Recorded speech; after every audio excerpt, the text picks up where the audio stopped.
오늘 말씀은 우리 하나님께서 이스라엘에게 저들의 죄악에 대해서 심판하는 그러한 말씀입니다. 어쩌면 내 머리는 물이 되고 내 눈은 눈물 근원이 될고 그렇게 되면 살육당한 내 딸 내 백성을 위하여 주야로 고급하리로다.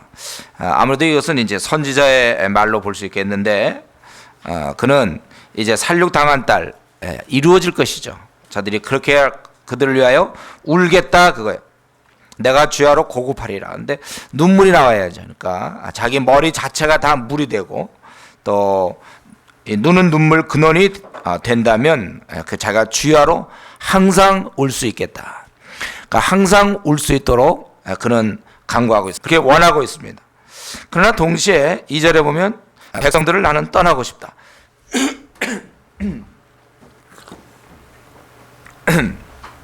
나는 백성을 떠나고 싶다. 왜냐하면 저들이 너무나 더럽기 때문에 떠나고 싶다. 저들 비록 위에서는 울지만 또 그러나 저들과는 상관하고 싶어 하지 않아요. 저들은 행음하는 백성이고 패역한 자들이기 때문에 차라리 자신은 광야에서 어디 좀 머물렀으면 좋겠다. 광야에 좀 삭막한 곳이고 짐승이 있는 곳이지만 그들과 차라리 짐승과 지내는 것이 저들과 사는 것보다는 낫다는 거예요. 왜냐하면 3절부터 6절까지 나와 있죠. 저들은 거짓을 말하기 때문에 그래요. 저들은 활을 당기같이 그 혀를 올려 거짓을 말하고 또 땅에서는 강성하지만 진실하지 않는다고 그랬습니다. 또 악에서 악으로 진행한다. 뜻은 더욱더 악해진다는 것이죠. 또 나를 알지 아니하는 저들은 하나님을 알지 아니한다는 것입니다. 그렇기 때문에 너희는 각기 이웃을 상가며 아무 형제든지 믿지 말라. 형제마다 온전히 속이며 이웃마다 다니며 비방함이니라. 그들은 각기 이웃을 속이며 진실을 말하지 아니하며 그 혀로 거짓말하기를 가르치며 악을 행하기를 수고하거늘. 그래서 저들은 서로 속이기 때문에 믿을 사람이 없다는 것. 또 속일 뿐만 아니라 또 비방도 한다고 그렇게 되어 있습니다. 네 처소는 괴열 가운데 있도다. 아무래도 이 예레미야로 볼 수 있겠는데 너가 바로 그러니까 이들이 괴열을 행한다 그것이죠. 그들은 괴열로 인하여 나 알기를 싫어하니라. 나 여호와의 말이니라 하시니라.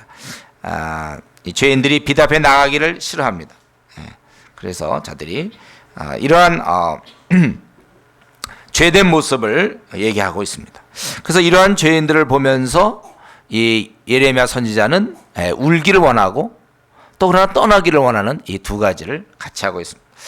이 선지자의 마음이 바로 이랬습니다. 한없이 이스라엘에 대해서 슬퍼하면서 그러나 죄악은 굉장히 싫어하는 그는 어느새 하나님 모습을 닮아가고 있습니다.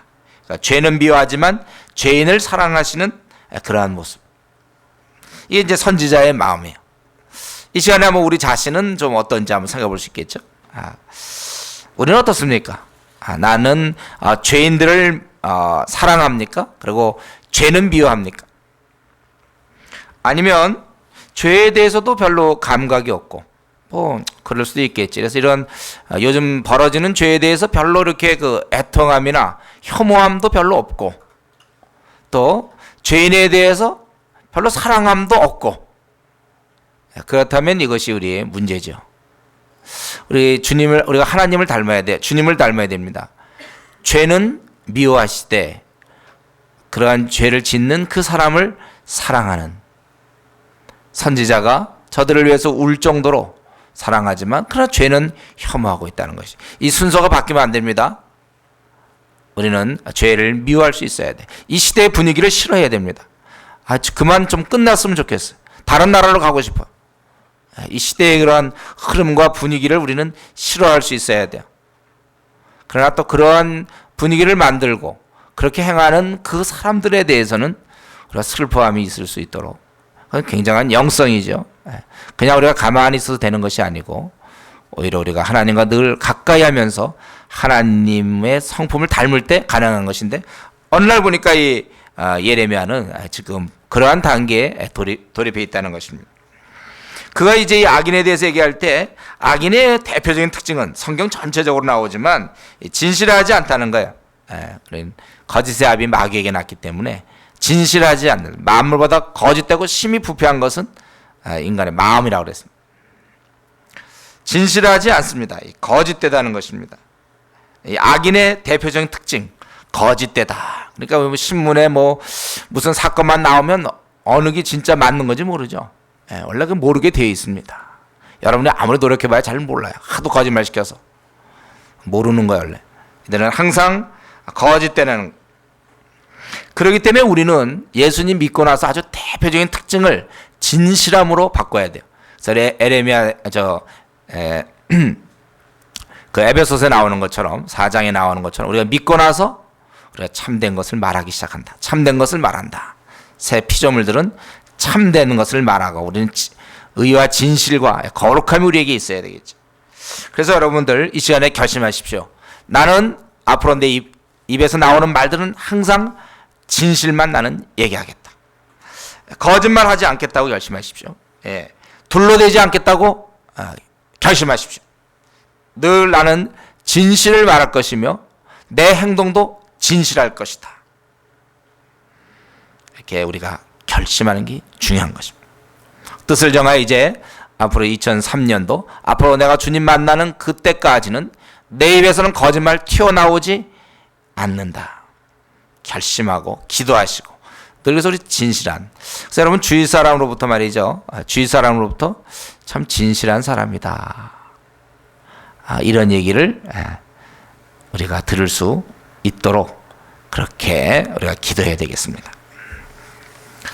지금 현재 그렇습니까? 주위 사람들이 진실하다 그러나요? 그럼 감사한 일이죠. 이들의 이러한 죄악에 대해서 7절부터 16절까지 보면 하나님께서 저들에 대해서 이제 보수하는 것입니다. 그래서 만군의 여호와께서 이같이 말씀하시되 보라 내가 내 딸 백성을 어떻게 처치할꼬 그들을 녹이고 연단하리니 그들의 혀는 죽이는 살이라 거짓을 말하며 입으로는 그 이웃에게 평화를 말하나 중심에는 해를 도모하는도다.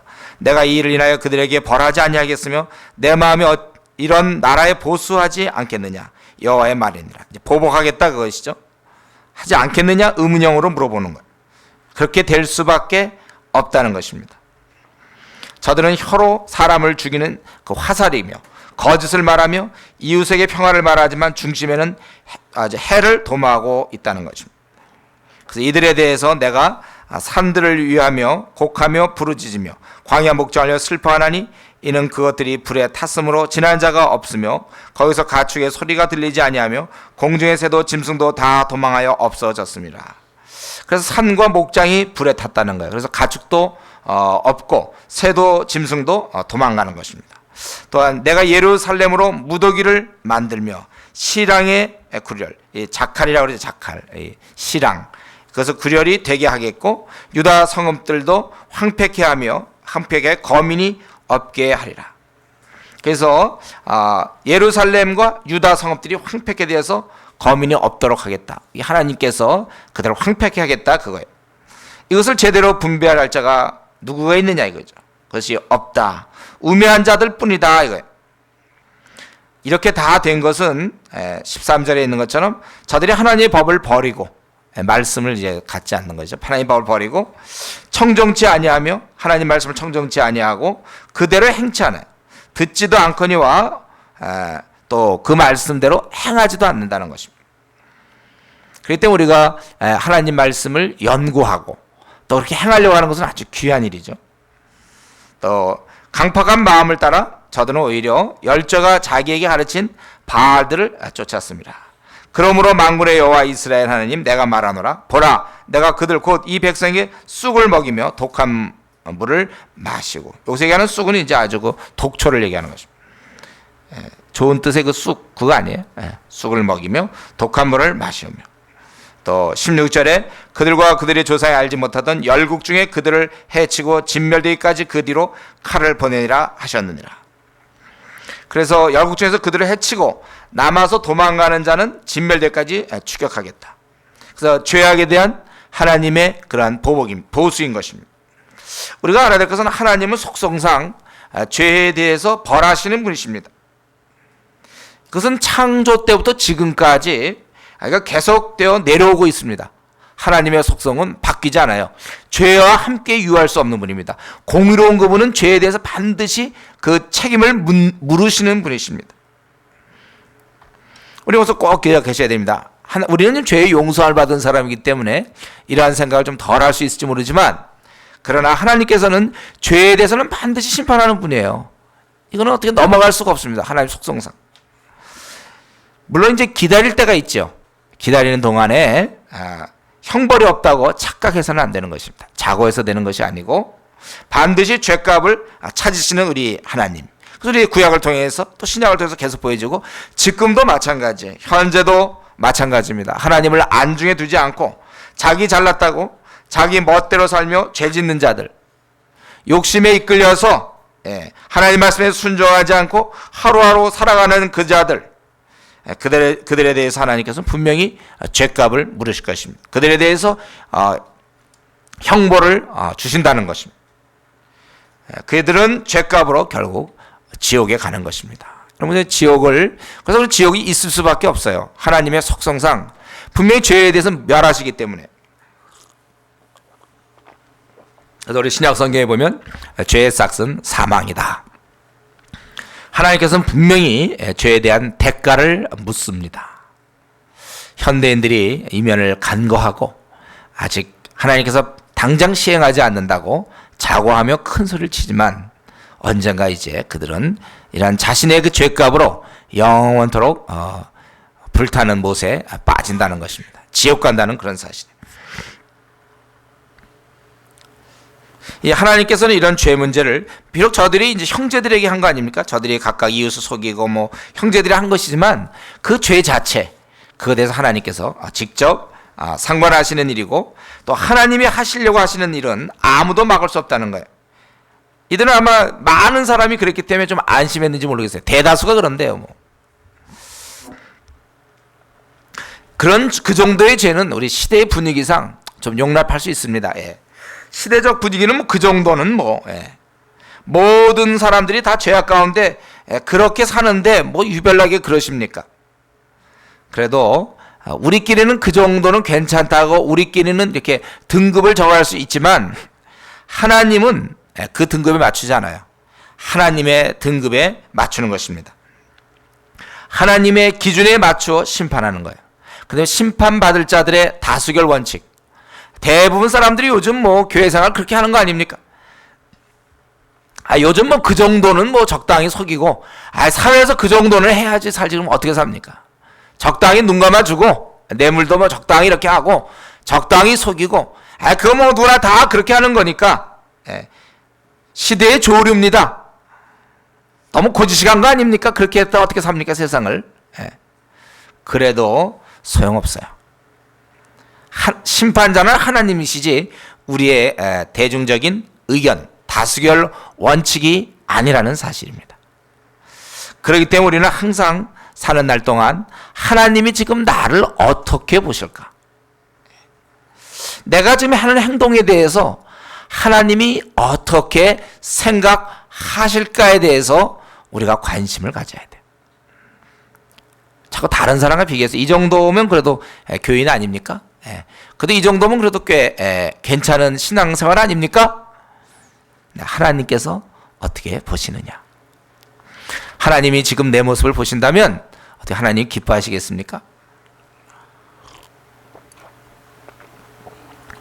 우리에게 있어서 항상 우리는 이 성경의 표준에 맞춰서 살아가야 한다는 거예요.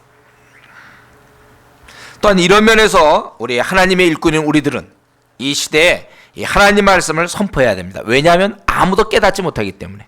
누가 지혜에 있어서 하나님의 뜻이 이런 줄을 누가 압니까? 저들은 모르고 있습니다. 그래서 우리에게 일거리가 생기기 시작한 거예요.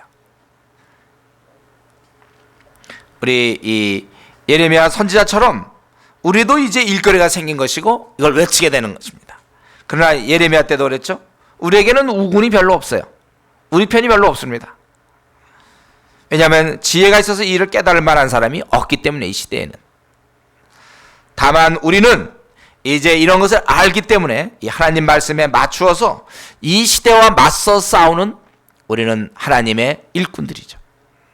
여러분 그런 생각합니까? 이 시대를 좀 들여다보면서요. 예. 자, 약간 졸리울까요? 지금 우리가 이 시대를 바라보면서 이 시대와 내가 맞서 있는 자기 모습을 어떻게 이렇게 그려볼 수 있습니까? 별로 우리 편은 없어요. 그러나 나는 하나님의 뜻을 알고 있기 때문에 외칠 수밖에 없고 이 시대와 어울릴 수가 없어요. 이 시대를 향해서 우리는 외칠 수밖에 없는 것입니다. 하나님의 뜻을 알릴 수밖에 없는 거예요. 또 삶을 그렇게 살 수밖에 없는 것입니다. 제가 지금 이 시대와 우리가 싸운다, 선포한다 이렇게 말씀드렸는데 한번 자기 생활을 돌이켜 보십시오. 자기의 그 24시간 월요일부터 토요일까지 생활을 한번 이렇게 생각해 보십시오. 떠올려 보십시오. 내가 이 시대와 정말 싸우는 어떤 그런 모습이 나에게 있는가? 그렇지 않으면 우리는 우둔한 자예요. 지혜가 없는 자입니다. 우리는 모르는 거예요, 이런 것들을. 이러한 하늘의 비밀들을 우리는 전혀 깨닫지 못하고 있는 것입니다. 나는 이 시대와 싸우고 있는가? 그렇다면 정상이죠. 하나님께서 이렇게 보수하기 때문에 이에 대해서 인간의 그 참된 반응은 1절부터 우리 26절까지 나오는데 첫 번째는 우는 겁니다. 울 일밖에 없어요. 이렇게 된 상황 속에서 우는 것입니다. 그래서 워낙 이들이 울지 않기 때문에 곡하는 부녀를 불러오며 이스라엘이 워낙 강팍해요. 그래서 곡하는 부녀들이 와서 막 우는 거예요. 그래서 그 울음소리를 들어가면서 이제 이 사람들도 마음이 움직이면서 울도록. 그래서 지혜로운 부녀를 불러오되 18절에 그들로 빨리 와서 우리를 위하여 애곡하게 하여 우리의 눈에서 눈물이 떨어지게 하며 우리 눈꺼풀에서 물이 쏟아지게 하라. 지금은 울어야 될 때입니다. 이제 망하게 되었으니까. 이는 시온에서 혹하는 소리가 들려 이르기를 우리가 아주 망하였구나. 바로 시온에서 들린단 말이에요. 하나님이 거하시는 그곳에서 우리가 크게 수욕을 당하였구나. 우리가 그 땅을 떠난 것은 그들이 우리 주택을 헐었음이로다 하미로다. 집이 다 부셔졌어요. 그래서 우리가 떠난다 이거죠. 부녀들이여 여호와의 말씀을 들으라. 너희에게 그 입의 말씀을 받으라. 너희 딸들에게 애곡을 가르치며 각기 이웃에게 애가를 가르치라. 부녀들아 딸들에게 애곡을 가르치며 각기 이웃에게 애가를 가르쳐라. 처음에는 고용한 여인이었지만 사실은 실제 모든 여인이 울어야 돼. 여기서 특별히 그 대상을 이렇게 여성으로 잡은 것은 이 남자들보다는 좀 더 정적이기 때문에 그들에게 그렇게 얘기한 것입니다. 왜 이렇게 울어야 됩니까? 21절에 대저 사망이 우리 창문에 올라오며 어떤 굉장히 막을 수 없는 어떤 전율이 느껴지는 것이죠. 사망이 창문에 올라온다. 또 우리 궁실에 들어오며 굉장히 우리는 견고한 곳이고 보호받는 곳인데 궁실에 들어오며 밖에서는 자녀, 거리에서는 청년들을 멸절하려 하느니라. 그래서 너는 이같이 이르라. 여호와의 말씀에 사람의 시체가 분토같이 들에 떨어질 것이며 추수하는 자의 뒤에 떨어지고 거두지 못한 묻같이 되리라 하셨느니라. 거두지 못한 묻, 거두지 못한 곡식의 이삭들이죠. 이런 것들은 다 소용없이 썩어지는 거예요. 그러니까 시체가 그렇게 된다는 것입니다. 그래서 사실은 그 이스라엘이 이럴 때 사실 해야 될 것은 그저 울 일밖에 없습니다. 자신들의 그런 비참한 처지를 생각하고 울어야 된다는 것. 근데 워낙 이스라엘이 강팍함으로 그래서 울 사람이 필요한 겁니다. 아무리 얘기해도 듣지 않는데 어떡합니까? 마지막까지 가니까 해도 안 되니까 파멸밖에는 달리 방법이 없기 때문에 이제 이스라엘은 울어야 하는 것입니다. 자신들의 그 비참한 상황에 대해서 애곡할 수밖에 없는 것이라죠. 지금 우리가 이 시대를 들여다볼 때도 사실은 마찬가지죠. 사실 지금 많은 사람들이 울어야 돼요. 자신들이 울어야 됩니다. 자신들이 이제 곧 지옥에 갈 텐데요. 저들이 주님 보시기를 거부하고 자기 하고 싶은 대로 사는 그런 자들, 실컷 죄짓고 실컷 방탕하고 이 강팍한 자들, 여러 번 기회가 주어지만 계속 거부하고 있는 그런 사람들, 그들의 운명은 이제 영원한 지옥에 타는 불입니다. 울어야 돼, 이 사람들이요. 우리가 지금 노방전도하다가 만나던 그 사람들은 우리를 비웃기도 해야 되지만 그러나 그들은 울어야 돼. 자신의 운명 때문에. 자신들이 얼마나 처참한지. 또 우리 이렇게 미지근한 신앙 갖고 있는 사람들, 제가 하나님께 아직도 하나님 앞에 가까이 나가지 못한 사람들, 울어야 돼. 자신들이 가야 될 곳은 지옥밖에 더 있습니까? 타는 불못에서 멸망당할 자신의 운명을 위해서 울어야 되는데 이스라엘 민족은 아예 마음이 강팍해서 울지도 않아요. 울어야 하지만 저들은 울 줄을 모릅니다. 그래서 우리 선지자가 처음에 자기가 운 거예요.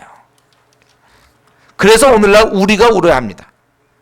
저들의 비참한 운명을 바라보면서 보이는 사람이 울게 되어 있습니다. 저는 이러면서 우리 성도님들이 이 불쌍한 영혼들을 보고 한없이 울 수 있는 그러한 영성들을 소유할 수 있기를 바랍니다. 우리가 사실 우리의 어떤 문제 때문에 우리의 문제 때문에 힘들어하고 내가 좀 어려움 당했다고 그것 때문에 내가 안절부절 못하고, 그래서 항상 내 문제 때문에 내가 괴로워하고, 그래서 내 문제 때문에 한숨 쉬고, 또 내 문제 때문에 울고, 아직 한가해요. 우리가 진짜 울어야 될 것은 내가 무슨 시험에 떨어지거나, 아니면 내가 무슨 회사에서 쫓겨나거나, 사업이 망하거나, 또 뭐가 안 되거나, 그럴 때 우는 것이 아니라 우리 주위에 있는 저 영원한 멸망, 어차피 우리는 그래봐요 이 땅에서 잠깐 그러는 것이고 다 천국에서 우리는 행복한 생활을 누릴 것이고, 그래 저 수많은 사람들은 이 땅에서 취직도 잘 되고 모든 시험도 잘 붙고 모든 게 다 잘 된다 할지라도 저들은 가장 비참하다는 사실에 대해서 우리가 울 수밖에 없다는 거예요. 이 땅에서 울 사람은 저들이 아니라 우리라는 것입니다. 그래서 여러분들이 눈물의 예언자라고 그러지 않습니까? 예레미야는 정말 내가 많이 울었으면 좋겠다. 그래서 우리는 이런 면에서 우리의 마음이 어떤지 한번 살펴봐야 되겠습니다. 하나님께 우리 눈물을 많이 달라고 기도하십시오. 그래서 그 눈물로 이 땅에서 우리가 한없이 울다가 가는 거예요. 그 우는 내용이 아까 얘기했지만 뭐가 잘 안 풀려서 답답해서 그렇게 우는 게 아니라 그 영혼들을 보면서 울 수 있는, 이런 면에서 나는 최근 들어와서 얼마나 영혼들을 위해서 울었습니까? 얼마나 그것 때문에 속상해했습니까? 최근에 내가 속상하고 내가 좀 안타까워했던 것들은 주로 어떤 내용들입니까? 나의 가정 문제, 나의 어떤 직장 문제, 나의 학교 문제, 그래서 나의 그런 어떤 대소사의 이런 문제들, 주변에서 이루어지는 그런 것 때문입니까? 아니면 내가 속상하고 애통하고 분하고 참 안타까웠던 것이 주님을 알지 못하고 영원한 멸망에 처해질, 그러면서 어떻게 끄집어낼 수는 없고 고집들 피우는 저들을 바라보면서 그러면서 내가 울었는가? 나는 얼마나 울고 있는가? 한번 우리 자신을 생각해 봐야 될 것입니다. 이들 위해서 정말 얼마나 울며 얼마나 나는 노력하고 있는가? 불신자들은 그날을 당해서 그때 울 것이고, 신자들은 그날을 보며 오늘 우는 것입니다. 이제 저들로 하여금 정말 울 일밖에 없다고 그랬고, 두 번째 저들이 해야 될 것은 25절에 있는 것처럼 자기들을 신뢰하면 안 된다는 거예요. 그래서 여호와께서 23절부터 26절까지 이같이 말씀하실 때 지혜로운 자는 그 지혜를 자랑치 말라, 용사는 그 용맹을 자랑치 말라, 부자는 그 부함을 자랑치 말라. 자랑할 게 뭐 있습니까? 자기 지혜를 자기가 있어봐야 무슨 지혜가 있습니까? 하나님을 분노케 하고서, 그래서 이제 멸망받도록 하나님을 그렇게 만들어 놓고서 무슨 지혜가 있다고 얘기할 수 있습니다. 또 그 용맹도 자랑하지 말라. 하나님이 용기를 주시고 하나님이 힘을 주셔서 나아갈 수 있는 것인데 자신들이 하나님을 대항하고서 무슨 용맹이 있습니까? 또 이 부함도 마찬가지죠. 부함도 좋아하지 말라는 거예요, 여러분들. 부함 하나님께서 주시는 것인데 이제 하나님과 원수돼 놓고서 뭐 부할 것을 기대하느냐 이것이죠. 하나님을 멸시한 인간은 그가 갖고 의지하는 것들은 아무런 힘도 도움도 되지 못하는 거예요. 사람에게 어떠한 것도 제공할 수 없는 것입니다. 이러한 모든 것, 지혜, 용맹, 부함은 하나님을 제대로 섬길 때 그 가치들이 살아나게 되어 있는 것입니다. 따로 존재하지 않는 것이에요. 그러면서 우리가 해야 될 일은 뭡니까? 자랑하는 자는 이것으로 자랑할지니 곧 명철에 나를 아는 것과 하나님을 아는 것을 자랑할 수 있고, 또 나 여호와는 인애와 공평과 정직을 땅에 행하는 자인 줄을 깨닫는 것이라. 나는 이 일을 기뻐하노라. 여호와의 말이니라. 우리 하나님께서는 인애와 공평과 정직을 땅에 행하는 자다. 그렇기 때문에 마땅히 우리가 주님을 섬길 때 우리에게도 이러한 인애와 또 이러한 아주 정직함, 공의로움, 이런 것이 우리에게도 사실은 행할 수 있어야 되는 것이죠. 하나님을 알고 또 이러한 하나님의 행하심을 우리가 깨달아야 되고 또 우리가 그에 맞춰서 우리가 살아가야 되고, 이런 면에서 저들은 신뢰할 것이 없다는 거예요. 이런 지혜와 용맹과 부함도 저들의 멸망을 막을 수는 없다는 것이고, 또한 그들이 자랑하던 바로 그 할례, 저들의 그런 의식, 하나님의 백성으로서의 그런 의식도 안 된다는 것입니다. 그래서 여호와께서 말씀하시되 날이 이르면 할례 받은 자와 할례 받지 못한 자들을 내가 다 벌하리니 곧 애국과 유다와 에돔과 암몬 자손과 모압과 및 광야에 거하며 그 머리털을 모지게 깎은 자들에게라. 그래서 그 머리를 모지게 깎은 자들, 이것에 대해서는 정확하지는 않지만 학자들은 이 아라비아 광야의 일부가 그 부족 중에 보면 이렇게 그런 흔히 행하던 관습이라고 그렇게 얘기하고 있습니다. 어쨌든 모든 열방에 대해서 말하기를 대저 열방은 할례를 받지 못했고 하나님 나라의 백성들이 아니고, 또 이스라엘은 하나님의 백성이라고 그랬지만 할례를 받았지만 마음의 할례를 받지 못하였느니라 하셨느니라. 그래서 실제로는 다 신뢰할 것이 없다는 거예요. 자신의 부 혹은 지혜 이런 것도 신뢰해서는 안 되고, 자신이 할례를 행했다, 자신이 그러니까 교인이다, 뭐 자기가 하나님의 백성이다, 그런 것도 다 안 된다고 그랬습니다. 그래서 이 멸망받을 백성들이 무슨 지혜를 자랑하게 되겠고 무슨 부함에 대해서 얘기하느냐 이거죠. 오직 이것은 하나님을 제대로 알 때 의미가 있는 거예요. 그리고 이 할례 받지 못한 자라고 그랬습니다. 이미 그들은 할례를 받았지만 받지 못한 자다, 그렇게 얘기했어요. 형식이 아니라 항상 성경은 내용, 그 중심을 보고 있습니다.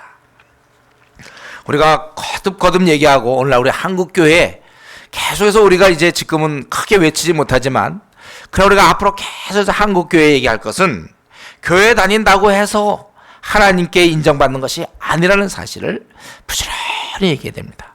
11시에 예배만 드리고 빨리 끝나면 뭐 골프 치러 가고 끝나면 뭐 놀러 가고, 벌써 그런 사람들, 교회 다닌다고 신앙생활을 하는 게 아니라는 거예요.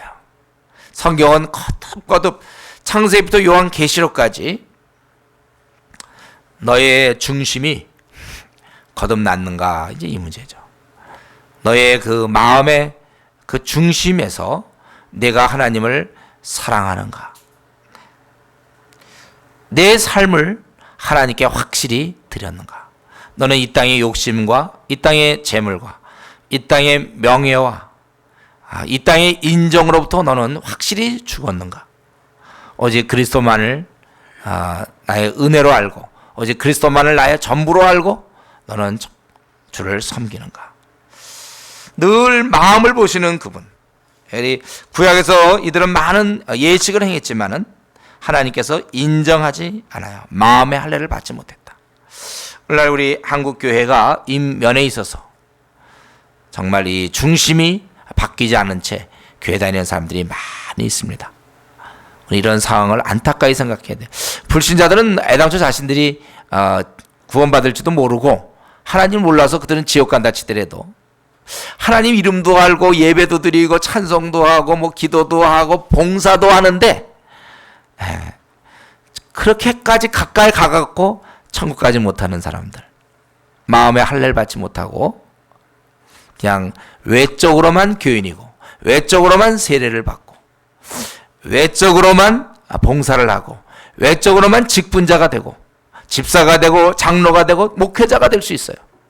그러나 중요한 것은 그 마음의 정과 욕심을 십자가에 못 박았으며 오직 내가 살아도 죽어도 주님을 위해서 내가 살겠는가, 이렇게 확실하게 마음에 할례를 받지 못했다면은 그는 괜히 기독교 활동만 하다가 영원토록 지옥을 가는 것입니다.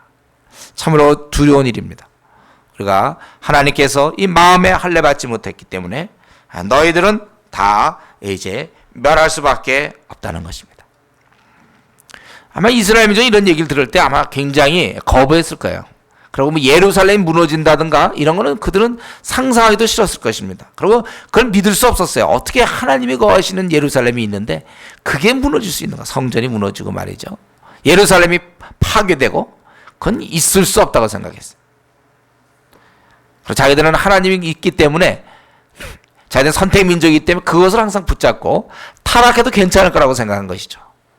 오늘날로 따진다면은 교회를 다니고 11시 예배를 드리고 교회에서 무슨 봉사를 하고 그래도 교회에서 집사고 장로고 뭐 목사고 교회에서 어떤 직분을 맡았고 조장이고 구역장이고 그러니까 자기는 설마 하나님 앞에서 자기는 괜찮을 거라고 생각하기 쉽다는 거예요.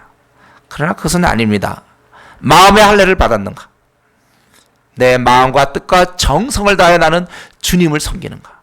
나는 정말 이 땅의 재물에 대한 욕심이 없고 이 땅의 명예와 세상의 인정과 이런 것을 나는 관계없습니다. 나는 오직 주님 한 분으로 족합니다. 나는 주님께 내 생을 기꺼이 드립니다. 이것이 확실한가?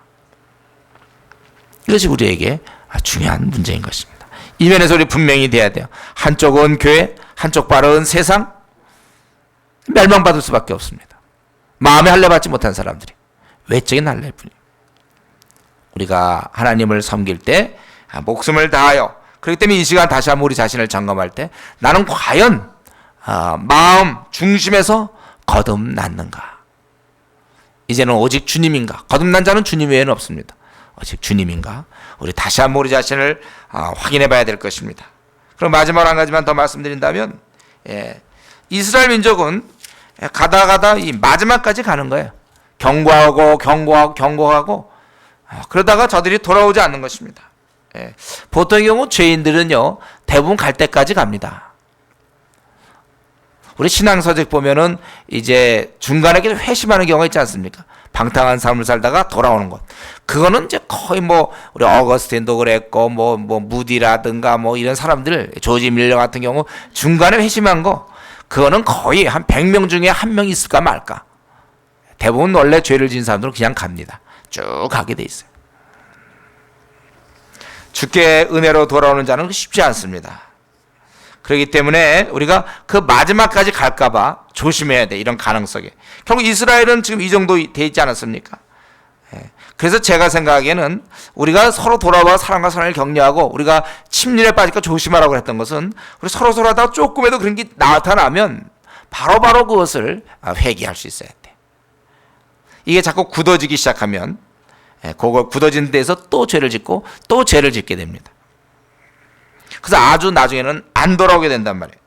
이스라엘도 이전에 보면 아주 예민할 때는 조그만 얘기해도 돌아오고 뭐 울기도 하고 한마디 하면 그렇게도 반응도 했습니다.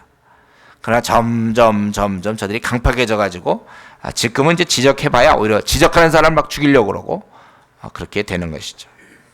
그렇기 때문에 한번 이렇게 되기 시작하면 차츰 침륜에 빠진다는 사실 우리가 그것을 기억하고 내 자신이 만약에 조금이라도 내가 조금 식어진 것에 대해서 크게 두려워해야 될 것입니다.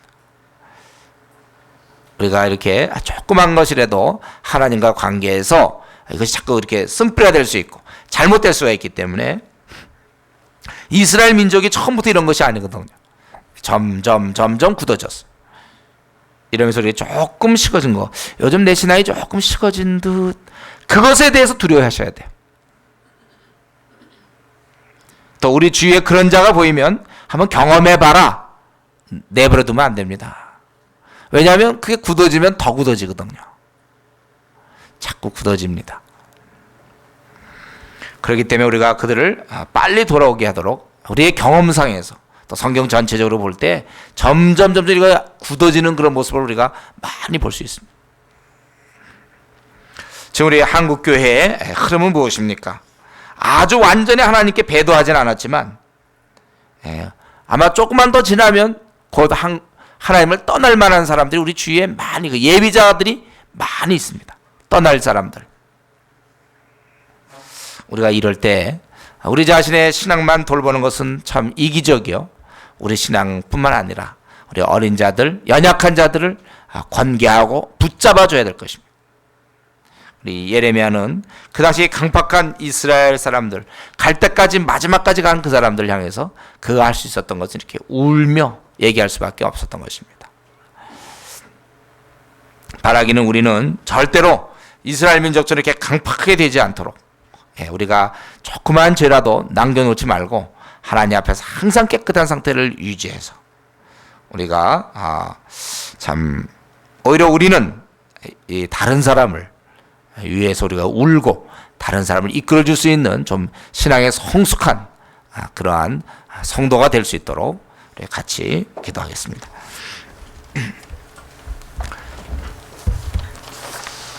우리 이 시간 같이 좀 기도할 때 선지자는 죄인들에 대해서는 사랑하는 마음을 가졌지만 죄에 대해서는 단호했습니다. 죄는 참으로 혐오했습니다. 죄는 혐오했지만 죄인을 사랑했는데 나는 좀 어떠한가. 또 악인의 그런 대표적인 특징은 진실하지 않다는 것인데 나는 어떻게 시간이 가면 갈수록 점점 진실한 모습을 띠고 있습니까? 우리 하나님은 속성상 죄에 대해서 바랄 수밖에 없는 분이십니다.